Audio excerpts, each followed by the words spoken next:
I promised you a new character, and here we have it. Did I spend a lot of time making him? No!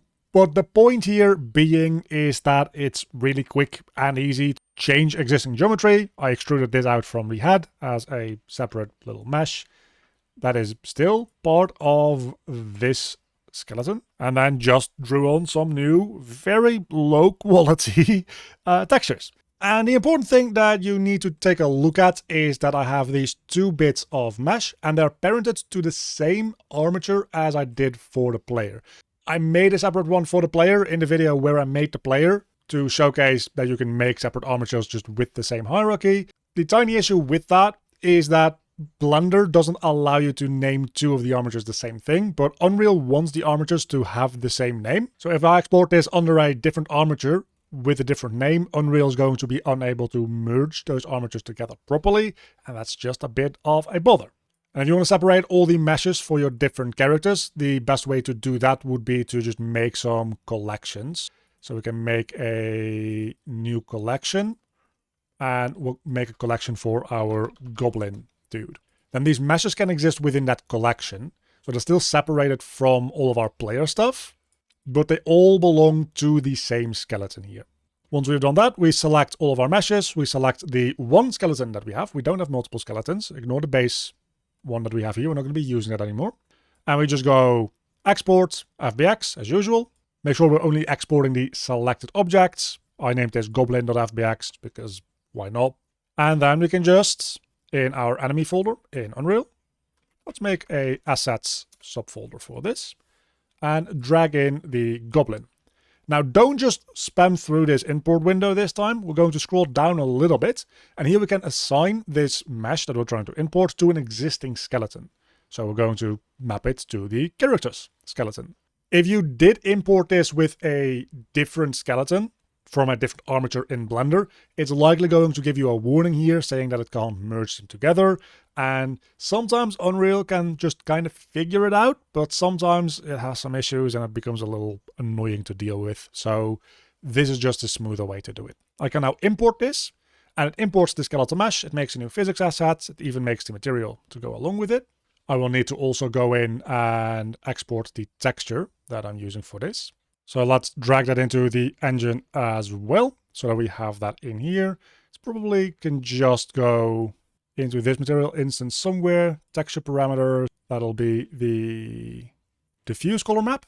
Diffuse is just a word for the base colors that shaders use, and that'll be the goblin textures. And then in the global scalar parameters, we apparently need to set the diffuse color map weight to 1 because this material is just weird. But now he looks like he did in Blender. We can go back into the LODs as well, not recompute normals to have everything still be blocky because that's the way that I like it for this project. And you will see that it didn't make a new skeleton, because if we go to the skeleton that we're using here, it'll just take us to our original skeleton for our player. And that, in very short, means opening up this BP enemy. We can straight up just put in the skeleton mesh for our enemy here. That's fine. We'll need to adjust some of the colliders. This capsule needs to be a little bit smaller. This sphere collider might need to be a little bit lower down. Aside from that, it's pretty much good. And for right now, we can just make it run off the same animation blueprint as we had for the player, which I forgot the name of. So let me real quick go find that one. This one right here. It uses the same animations. Everything is the exact same. It's using a different model.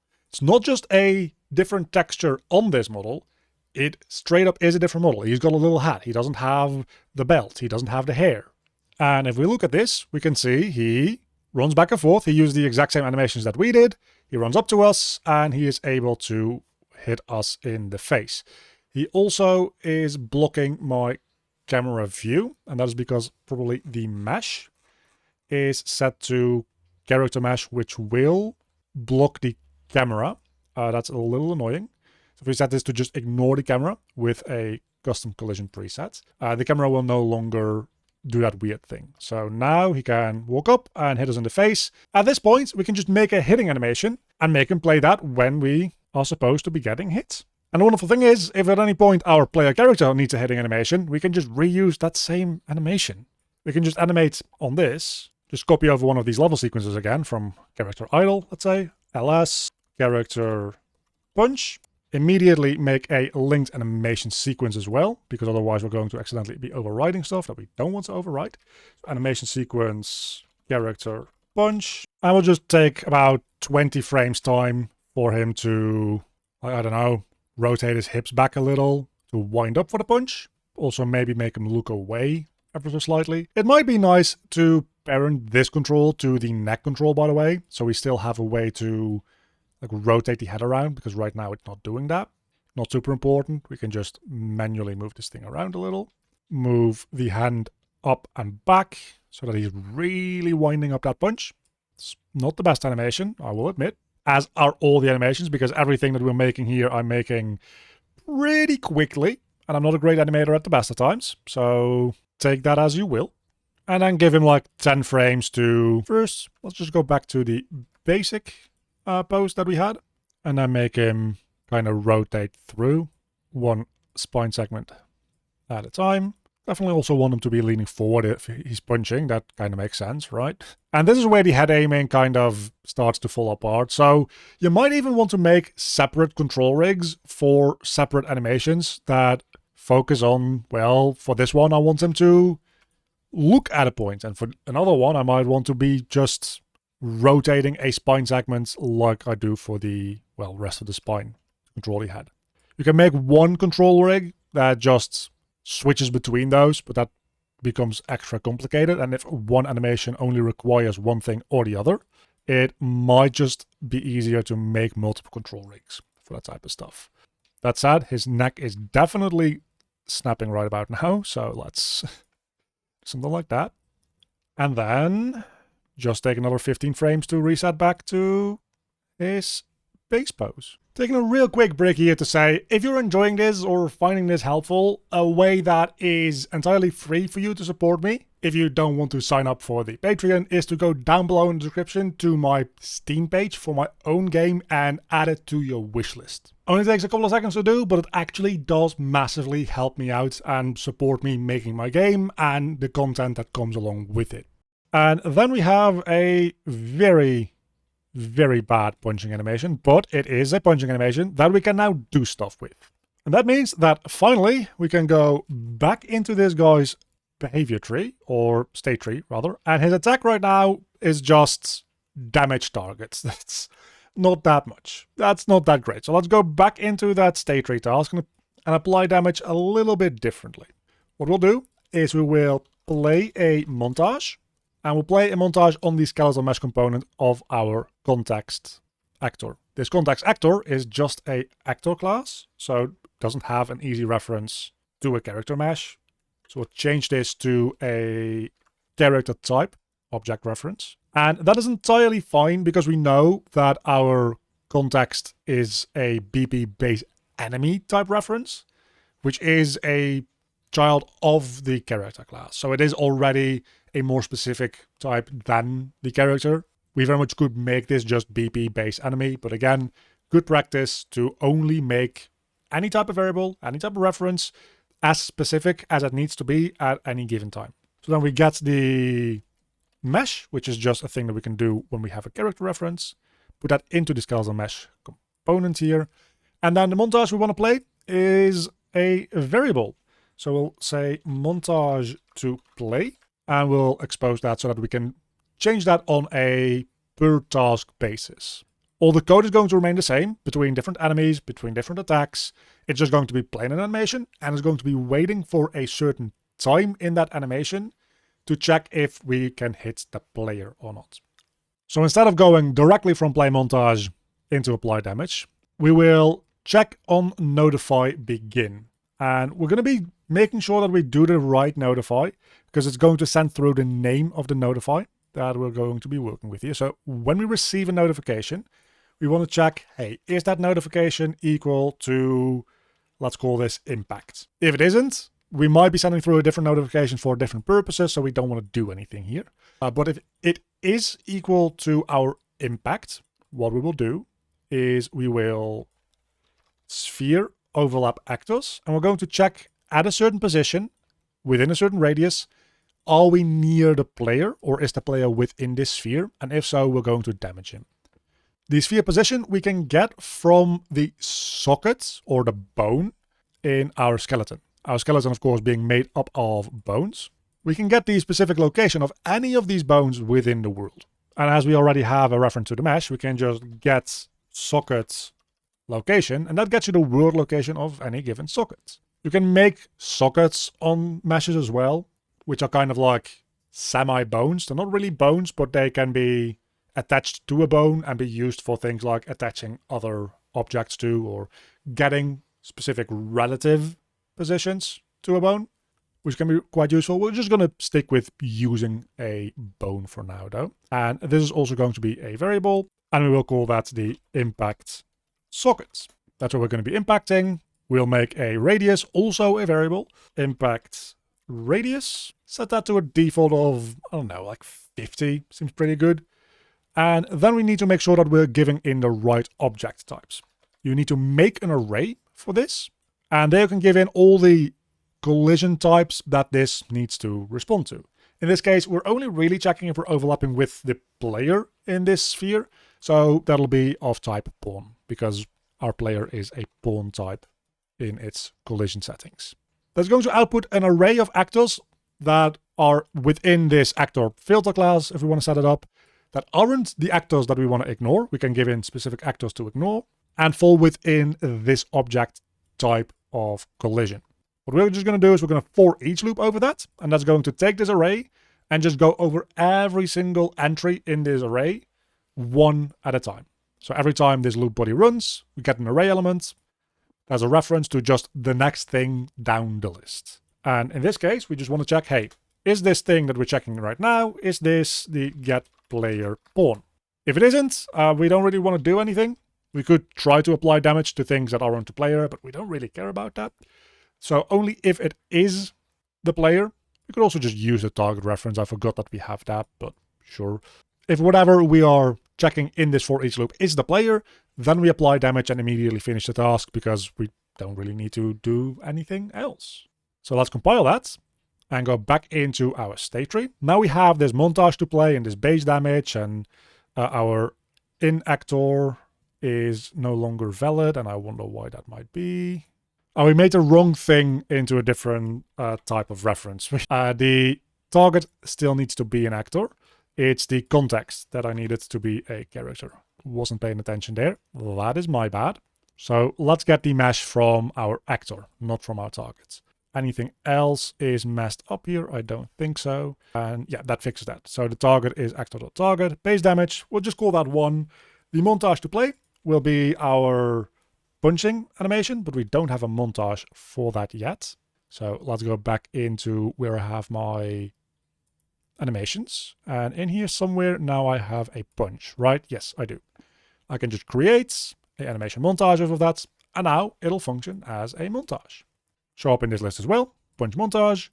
The socket that we're going to be working from here, we can check which hand we use, because I don't remember. It is this hand that we want to be working off of, so we can just go into the skeleton tree and figure out which hand that is. It is the left hand, and that's immediately a pretty good one to use. So in a tree view like this for the skeleton, you can just right-click any given bone or socket. We can add sockets to it, and as you can see, that just adds in a little thing which will be relative to whatever bone it is attached to. Really quite nice. Not really the point that we're going for right now. What I'm going for right now is you can just copy a specific bone's name. And since we're going to be getting this based on a name, it's nice to just be able to copy and paste it. Don't try to type this. You're going to make typos and things are going to break. Whenever you can copy paste names, copy and paste them. Clicking over back and forth between 2 tabs is much less trouble than trying to spend 10 minutes figuring out an issue and finding out it was a typo. And then in the animation, we still need to add in that notify. So we can just add in a notify, and there is this montage notify that just exists in Engine by default. I can just send out a notify with a name. So if we give this notify the name, I think I called it impact. Once again, just do make sure that if you do anything like this, you copy and paste your stuff around, because if you make a typo, you're going to be like, it doesn't work. You made a typo. That's why it doesn't work. And now our guy is going to try to punch us. And will only actually get damaged after the punching animation finishes. And if we move out of the way in the meantime, we didn't get damaged. However, there's one issue, and that is if we run out of the way, it never gets to player pawn equals whatever we're checking in the for each loop. So it never applies damage, so it never finishes the task. We also need to finish the task if the whole for each loop runs all the way through. Then this completed runs, so that's only once everything in the array has been checked. And then we can run finish task as well. And that means we now have a dodgeable attack and an enemy that is starting to feel like it actually is a NPC. It's a proper little enemy that we can fight against and we can jump on. And we got a game. So now that we have a game, it is time to start polishing this up. Am I going to polish up the assets that I made? Unlikely. But we do want to add a little bit of juice to this, which is to say we want to add in some more fancy materials, maybe. We want to add in some particles, maybe some camera shake, definitely some sound. And that's going to start making the whole game just come together a little bit more. Now that we have these little goblins, we can go back into our tutorial level, even if we wanted to. So the tutorial level, save everything that we have in here, that's fine. And just put down a couple of these little guys. So in this area over here, just put down, I don't know, 2 of these enemies. That seems pretty good. And then both give them some target points that they can walk between. So this will walk from here to there to there. And then this one will maybe like just walk in a bit of a triangle formation between these. Can go into each one of these, into the state tree. Their points array. They're both going to have 3 points. This one is going to walk from this to this to this. They very much could share points as well. It's not like once one of these has claimed a point as a point of interest that they walk between, the other one can't do that. They might just at some point start walking to the same point at the same time. That looks a little goofy, but you could make it do that. That's not going to be a problem at all. And just like that, we now have our enemies in our actual area here. And now that these models exist within the context of all the other low quality and low poly models, it is starting to look a little bit less ridiculous, right? This feels like it fits a little bit more. The animations still are pretty bad, don't get me wrong, but we've got a thing going on here. This guy, however, is infinitely punching, and that is because I forgot something that you're going to be forgetting a lot of the time as well. I didn't give these guys a nav mesh, so they can't walk around. Just make the nav mesh big enough for this entire section over here, so that they have freedom of navigation. And now they can walk around so they won't get stuck in the punching state infinitely. At least in theory. Let's check out if that is true. Yeah, you see, they are patrolling and now they can both see me, so they're both going to come after me. The moment they can't reach me anymore, they should go back to their patrolling states. Just like that. That'll be section 2 of this insanely long series, where we focused on character creation. As I said a moment ago, the next bit is going to be focusing in a little bit more on adding polish and juice, as we like to call it, which is just to say player feedback. And that comes with a lot of visual stuff. Largely going to be all in engine though. We're done with Blender related stuff for a little while. I might come back and make a boss fight to finish off the entire series at the very end. And we probably will go back to Blender for making a character model for that specific. But for now, this has been section 2 of making your first game, the character adventure, let's call it. And I will be back soon enough with the start of section number 3. And a very big thank you to all my Patreons. You can see them on screen right now. If you want to help support the channel or get any of the project files in any of my tutorials, there's a link down below to the Patreon page to support me, or alternatively as a YouTube member. With a special thanks to my Cave student tier supporters Oiku and Earl Monseville Erno, and my Cave Digger tier supporters Mauricio Ferias, Cheng the Dude, and Joshamator.